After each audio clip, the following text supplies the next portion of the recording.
கபுல் friendly அப்படின்னு ஒரு படம் ஒன்று. இந்த ஒரு படம் வந்து தெலுங்கு படம். தமிழ் டப்பிங்கில் இந்த ஒரு படம் அமேசான் பிரைமில் இருக்குது. இந்த ஒரு படத்தை வந்து ஒவ்வொரு காதலர்களும் கண்டிப்பாக பார்க்க வேண்டிய ஒரு தரமான ஒரு படம் கைஸ். கண்டிப்பாக சொல்கிறேன்.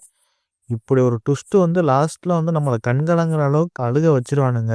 இந்த ஒரு படத்தை நம்ம பார்க்கும்போது நம்ம எல்லாமே வளர்க்கப்பட்ட கதை மாதிரி இல்லாமல் லாஸ்ட்டில் வந்து இப்படி தான் நடக்க போகுது அப்படின்னு சொல்லிட்டு நம்ம யோசிச்சு மனசில் வச்சுருப்போம். ஆனால் லாஸ்ட்டாக அப்படியே ஆப்போசிட்டாக வேற லெவலில் ஒரு ட்விஸ்ட் ஒன்று இருக்குது. அந்த ட்விஸ்ட்டை பார்த்தோன்னே என்னப்பா இப்படி இப்படி முடிச்சு விட்டியே அப்படின்னு சொல்லிவிட்டு நமக்கு ஒரு கட்டத்தில் வந்து மனசெல்லாம் நம்ம நோவடிக்கிற மாதிரி இந்த ஒரு லாஸ்ட் ஒரு ட்விஸ்ட் ஒன்று இருக்குது. இப்படி ஒரு தரமான ஒரு லவ் ஸ்டோரி. இந்த படத்தோட கதையை நம்ம பார்க்கும்போது இதில் ஹீரோ வந்து ஒரு வேலை வெட்டி இல்லாமல் ஒரு கட்டத்தில் இருக்காப்புல. அவன் எப்படி சொல்லி யாருக்குமே எந்த ஒரு பிரயோஜனமும் இல்லாமல் நீ ஒரு எப்படி சொல்லி வீட்டில் உட்காந்து சோதனை தண்டுக்கிட்டு வைக்கிற அப்படின்னு சொல்லிட்டு அப்பா ஒரு கட்டத்தை திட்டிக்கிட்டு இருக்காப்புல. அதுக்கப்புறம் நம்ம ஹீரோ ஒரு கட்டத்தில் வந்து ரொம்ப ரோசாப்பட்டு பெரிய ஒரு கம்பெனியில் எப்படியாச்சும் போய் சேர்ந்து நல்ல ஒரு சம்பாத்தியம் பண்ணிட்டு வரேன் அப்படின்னு சொல்லிட்டு நம்ம ஹீரோ சென்னைக்கு ஒரு கட்டத்தில் வராப்புல. வந்துக்கிட்டு இருக்கும்போது இங்கே பார்த்தா நம்ம ஹீரோ அப்படியே ஆப்போசிட்டாக எப்படி சொல்கிற ஒரே கூடி வீட்டு வாடகையோட கட்ட முடியாமல் ஒரு பைக் டாக்ஸி ஒரு கட்டத்தில் ஓட்டிக்கிட்டு இருக்காப்புல.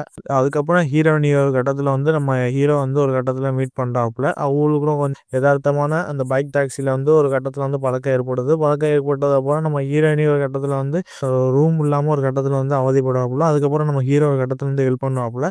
ஹெல்ப் பண்ண போது நம்ம ஹீரோயினிக்கு எங்கே பார்த்தாலும் ரூமே கிடைக்காது. அதுக்கப்புறம் நம்ம ஹீரோ கட்டத்தில் வந்து அவரே ஒரு கட்டத்தில் வந்து வீட்டு வாடகை கட்ட முடியாமல் இல்லாமல் இருக்க ஒரு கட்டத்தில் இருக்காப்புல. நம்ம ஹீரோ ஒரு கட்டத்தில் வந்து இந்த மாதிரி எங்கள் வீட்டில் வந்து நீங்கள் தங்குங்க அப்படின்னு சொல்லிவிட்டு நம்ம பாதி ஷேர் பண்ணிக்கிறோம் அப்படிங்கிறாங்க. அதுக்கப்புறம் நம்ம ஹீரோ ஒரு கட்டத்தில் வேலை வெட்டி இல்லாத நம்ம ஹீரோயினி ஒரு கட்டத்தில் தெரிஞ்சுக்கிட்டு இருக்கும்போது நம்ம ஹீரோயினி வந்து நம்ம ஹீரோ ஒரு கட்டத்தில் வந்து ஹெல்ப் பண்ணுறாப்புல. ஹெல்ப் பண்ணும்போது நம்ம ஹீரோட லெவலில் வந்து வேற லெவலில் போயிடுது. நம்ம ஹீரோ வந்து ஒரு பெரிய ஒரு பிஸ்னஸ் மேன் ஆகிறாப்புல. அதுக்கப்புறம் நம்ம ஹீரோயினி ஸ்டார்டிங்லேருந்து எண்டு வரை எப்படி சொல்கிறது ஒரே இன்டர்வியூவாக போட்டு ட்ரை பண்ணிக்கிட்டு இருப்பாங்க. ஆனால் ஹீரோயினி ஒரு கட்டத்தில் வேலை வெட்டி இல்லாமல் ஒரு கட்டத்தில் ஒவ்வொரு கட்டத்தில் இருக்காங்க. அதுக்கப்புறம் நம்ம ஹீரோயினோட ஃபேமிலியோட கட்டத்தில் வந்து ஒரு அரேஞ்ச் ஒன்று பார்க்குறாப்புல. அது ஹீரோயினிக்கு ஒரு கட்டத்தில் பிடிக்காது. அதுக்கப்புறம் நம்ம ஹீரோ ஒரு கட்டத்தில் வந்து ஒரு பெரிய லெவலாக போயிட்டுருக்காப்புல. நம்ம ஹீரோயினி ஒரு கட்டத்தில் வந்து காதலே ஒரு கட்டத்தில் வந்து ஏற்பட்டு இருக்கும்போது ஒரு கட்டத்தில் நல்லா லவ் ஒரு கட்டத்தில் போயிட்டுருக்கு. இருக்கும்போது நம்ம யோசிச்சிருவோம் அதுக்கப்புறம் என்ன சண்டை வரும், அதுக்கப்புறம் 2 பேரும் பிரிஞ்சு போவாங்க அப்படின்னு சொல்லிவிட்டு பார்த்தா அது அப்படி கிடையாது கைஸ். லவ் பண்ணுற விஷயம் வந்து நம்ம ஹீரோயினோட அப்பாவுக்கு ஒரு கட்டத்தில் தெரிஞ்சிருது. தெரிஞ்சதுக்கப்புறம் 2 பேரும் சண்டை போட்டு நம்ம ஹீரோயின் ஒரு கட்டத்தில் வந்து வீட்டுக்கு கூட்டிகிட்டு போகிறாங்க. வீட்டுக்கு கூட்டிகிட்டு போகும்போது நம்ம ஹீரோவுக்கு ஒரு கட்டத்தில் வந்து ஒரு கால் ஒன்று வருது. அந்த என்ன ஒரு கால்னா இந்த மாதிரி உன் காதலிக்கு ஒரு கட்டத்தில் வந்து ஒரு பெரிய ஒரு நோய் ஒன்று வந்துடுச்சு அப்படின்னு சொல்லிவிட்டு நம்ம ஹீரோ ஒரு கட்டத்தில் தெரிய வருது. அதுக்கப்புறம் நம்ம ஹீரோ வந்து அந்த காதலி வந்து எப்படி கேர் பண்ணி அந்த நோயில் வந்து மீண்டு கொண்டு வந்தாரா.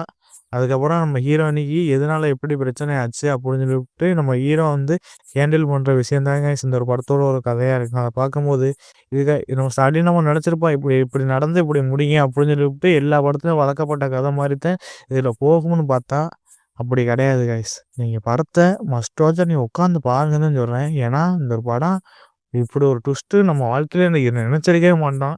நம்ம ஹீரோயினி ஒரு கட்டத்தில் வந்து அப்பா வற்புறுத்தி ஒரு கல்யாணம் பண்ணி வச்சிருவாப்புல அப்படின்னு சொல்லிட்டு நம்ம இப்படி தான் யோசிச்சிருப்போம். ஏன்னா எப்படி சொல்றது பஸ் ஸ்டாப்பில் இருந்து அப்படியே நமக்கு யோசிச்சு அப்படியே அந்த சீன்லாம் போகிற மாதிரியே இருக்கும். ஆனால் லாஸ்ட்டாக நம்ம ஹீரோயினுக்கு ஒரு கட்டத்தில் வந்து உடல் ரீதியான ஒரு பிரச்சனை வந்து அதுக்கப்புறம் நம்ம ஹீரோ ஒரு கட்டத்தில் வந்து அவர் எப்படி சொல்கிறது எப்படி சொல்ல இல்லை அவர் அந்த ஒரு பிஸ்னஸ் அவர் வந்து அந்த வேலையெல்லாம் விட்டுட்டு நம்ம ஹீரோயினிக்காண்டி அவர் கேர் பண்ணுற விஷயம்லாம் பார்க்கும்போது அதை பார்த்தா நமக்கே ஒரு இடத்துல இருந்து அழுக வந்துடுங்க. அதெல்லாம் பார்க்கும்போது எப்படிப்பா அது இப்படிலாம் யோசிச்சு எடுத்தாப்புல இந்த டேரக்டர் அப்படி தான் நமக்கே தோணுச்சு. கண்டிப்பாக அதை பார்க்கும்போது எல்லாமே பார்க்குறதுக்கு ரசிக்கும்படியாக இருந்துச்சு. ஆனால் இந்த படத்தோட நம்ம ஹீரோவாக நம்ம சந்தோஷ் சோபான் அவர் தான் இந்த படத்தோட ஒரு மெயின் ஹீரோவாக இருக்காப்புல.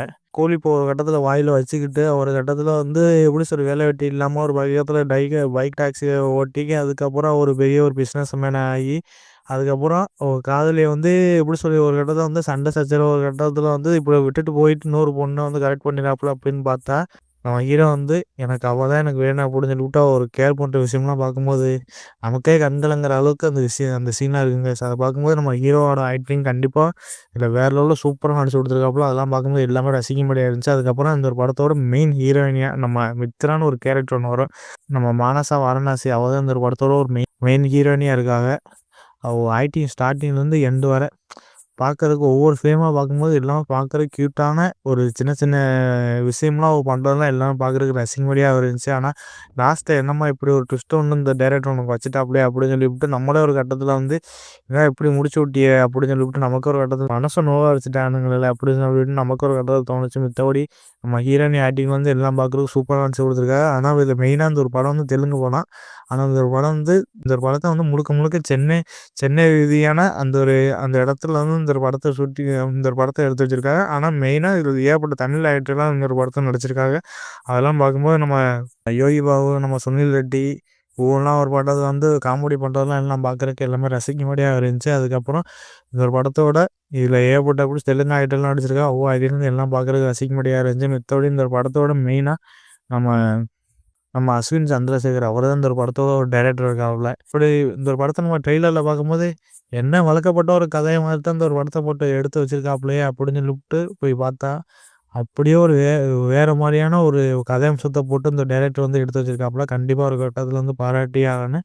மித்தபடி இந்த ஒரு படத்தோட கிட்டத்தட்ட ஒரு 4-5 பாட்டுக்கிட்ட இருக்கு. அந்த ஒரு 4-5 பாட்டுகள் எல்லாம் பார்க்குறதுக்கு கொஞ்சம் ரசிக்கும்படியாக இருந்துச்சு.